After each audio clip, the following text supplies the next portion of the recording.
Things like lead or cadmium can be very dangerous. The most recent outbreak happened just last year from contaminated cinnamon containing applesauce pouches.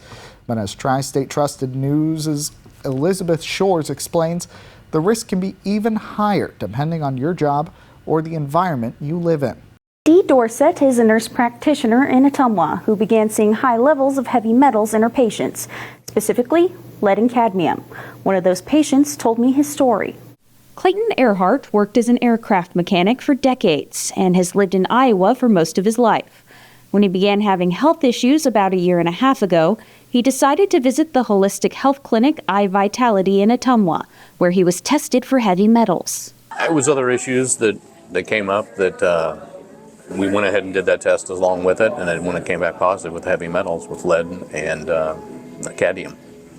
I can understand lead. I've been in the aviation industry for about the last 25 years, and farmer before that. But the cadmium was a little bit different. It was kind of, where would I get it from? Where does it come from? Earhart has his suspicions, though he readily admits there are plenty of other ways he could have been exposed to heavy metals. He says living upwind from a coal plant is one of the most likely sources of his heavy metal contamination. I don't want it to come across as I'm against coal-fired power plants. I'm not. I think it's part of our infrastructure. We need to have it. I just think they can deal with it a better way.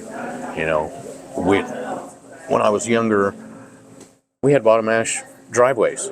They would pretty much give it away back then, and now they're wanting to do it in the landfill, and I just don't agree with where it can come in contact with potable water, or some drinking source. So this is what the report would look like? Dee Dorsett is a nurse practitioner in Ottumwa, Iowa, and is the owner of the holistic health business iVitality. One of the services she provides is heavy metal testing. After years of testing patients from Ottumwa and surrounding cities and sending their samples off to a national lab for results, she noticed a pattern. Each of the 22 people she had tested over a 3-year period had high levels of heavy metals in their bodies, except for one patient who did not test high in lead. You want to minimize your exposure. You're never probably going to get rid of everything.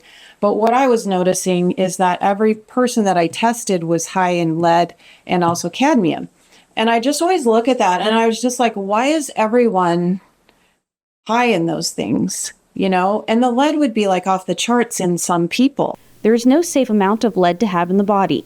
Similarly, heavy metals like cadmium are considered carcinogens. It's used in batteries and as a stabilizer for plastics. There are ways to treat it, though. Earhart sees Dorsett regularly for IV infusions to help bring down his high levels of lead and cadmium.